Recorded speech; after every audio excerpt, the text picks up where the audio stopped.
Good morning, student. Welcome to the next chapter, number 5th, the age of industrialization, history, class 10th. So, beta, now we start this chapter with a picture which is given the first page, that is dawn of the century. The title is dawn of the century. The dawn of century is the really music company cover page of his music's collection. So, see the picture, beta, first. The lady figure is given in the center. Okay, in one hand it use a century board. Okay, और इस century पे 2x लिखे हैं बेटा, जो 20th century को represent करते हैं. ठीक है, क्योंकि ये जो पिक्चर है ये 1900 में आई थी, जब 19th सेंचुरी ओवर हो गई और 20th सेंचुरी स्टार्ट हुई. ठीक है, अब इस लेडी फिगर की बात करते हैं. इसके आसपास आपको कुछ उस टाइम की लेटेस्ट मशीन्स दिख रही हैं. राइट, कार है, इंजन है, राइट, शिप्स है, कैमरा में है, राइट, सीविंग मशीन है सिलाई वाली, राइट, और इसके अलावा घड़ी और ये थोड़े स्टीम इंजन, इस टाइप की मशीन्स है. इसके बाद नीचे चलते हैं बेटा. पिक्चर में देखिए, ये आपके कुछ बुक्स में क्लियर दिखेगा. ये एक व्हील के ऊपर है बेटा, एक व्हील है जिसके 2 पंख लगी हुई हैं. मेरी बात समझ में आ रही है? तो व्हील के ऊपर ये सवार है और इसके चारों तरफ कुछ ऐसी फिगर बनाई है और बीच में लिखा है मार्च एंड 2 स्टेप. फिर है नीचे ईटी पॉल कंपनी का नाम लिखा है. अब टाइटल देखिए, dawn of century publish by ET Paul music company. Music company publish किया था बेटा न्यूयॉर्क, इंग्लैंड, 1900. कंपनी न्यूयॉर्क की थी, इंग्लैंड में उन्होंने इसको पब्लिश किया था. चलिए अब आते हैं टेक्स्ट में बेटा. In 1900 a popular music publisher ET Paul produce a music book that had a picture on his cover page announcing the dawn of century. तो इन्होंने एक पिक्चर अपनी क्या बोलते हैं म्यूजिक बुक थी, उसके ऊपर ये पिक्चर लगाई थी डॉन ऑफ द सेंचुरी 1900 में.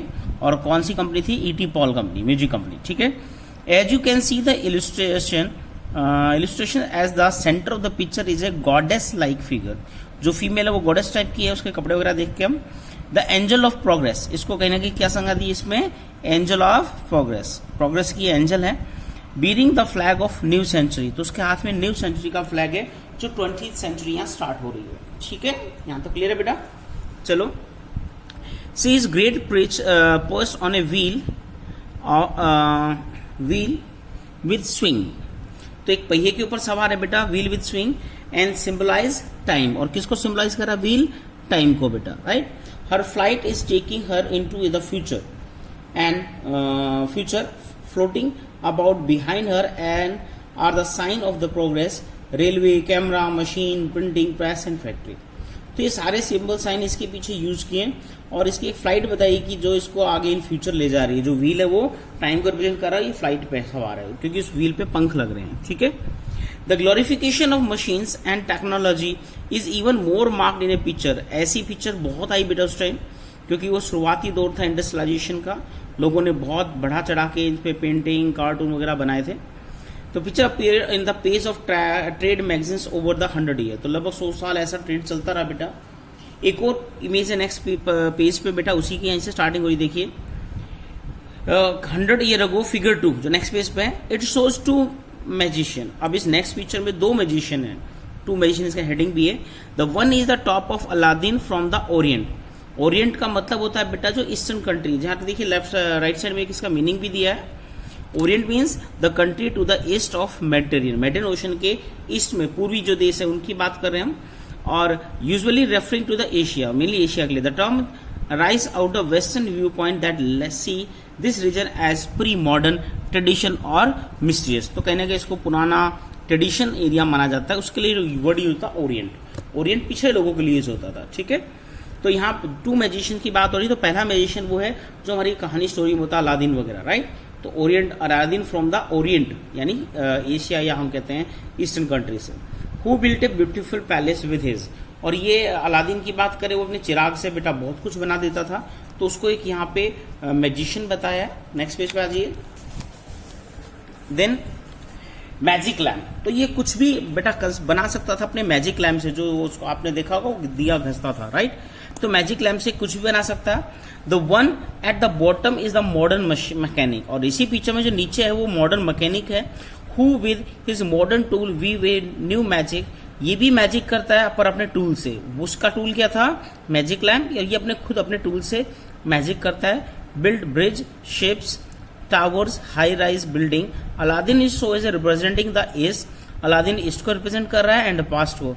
The mechanic stand for the west and modernity. और जो मैकेनिक है वो वेस्ट और मॉडर्निटी को रिप्रेजेंट करता है. अब देख लीजिए पिक्चर बेटा. तो सबसे पहले ऊपर दिया देखिए 2 मैजिक्स.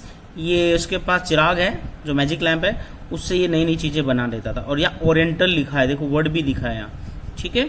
अब नीचे चलते हैं बेटा. ये मैकेनिक है द शिकागो पेनेमेटिक टूल कंपनी. ये कंपनी है जो कंस्ट्रक्शन कंपनी है, उसका एक मैकेनिक दिखा है. और इसके पास देखिए हथियार टूल वगैरह अपने ड्रिल वगैरह, जिससे ये बड़े बड़े कंस्ट्रक्शन बना देता है. ठीक है. तो इससे भी कहीं ना कहीं कंपेयर किया कि ईस्ट में जो ओरिएंट कंट्रीज है वो पिछड़े हैं और हम बहुत आगे हैं. चलिए. These images offer as a trumpet account of the modern world. ये मॉडर्न वर्ल्ड की जीत को दिखाता है कि हम बहुत आगे हैं और जो ईस्टर्न कंट्रीज है वो बहुत पीछे हैं. ठीक है. देखो, technology change the innovations and machine and factories. Railway or steamship. ऐसे कहते हैं मशीन्स और फैक्ट्रीज बहुत आगे आई, बड़े इनोवेशंस हुए, बड़े नई खोजें हुई. तो रेलवे की बात करें, स्टीमशिप की बात करें, history of industrialization thus become simply a story of development. तो अगर हम इंडस्ट्रीज की हिस्ट्री की बात करें तो सिंपली एक स्टोरी है, डेवलपमेंट की स्टोरी है. And the modern age appear as a wonderful time of technological progress. तो नेक्स्ट सेंचुरी की बात करें 20th वो कहीं ना कहीं बेटा एक टेक्नोलॉजिकल प्रोग्रेस से ज्यादा जुड़ी हुई है. चलिए लास्ट पर देखो इसका. These image are association have now become part of popular imagination. Do you not see the rapid industrialization as a time of progress and modernity? Do you not think that the spread of railway and factories or construction of high-rise building bridge is a sign of social development? How have these images developed, and how do we relate to these ideas as industrialization always based on rapid technology development? तो हम कहते हैं industry कहने के बेटा technological development पे depend होता है. ये सारे क्वेश्चन, इनके आंसर हम आगे चैप्टर में पढ़ेंगे.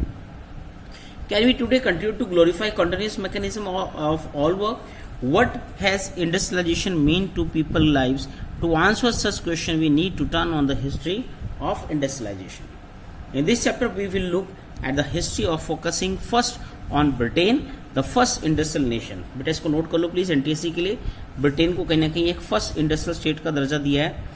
बेटा 1650 टू 1700 के आसपास यहाँ नई इनोवेशंस हुई, नई नई मशीन्स बनी, टूल्स बने. उसके बाद हम बात करते हैं बेटा 1700 टू 730 या 1900 तक बात करें तो लगभग कंप्लीट यूरोप में ये इंडस्ट्रियल रिवोल्यूशन आया.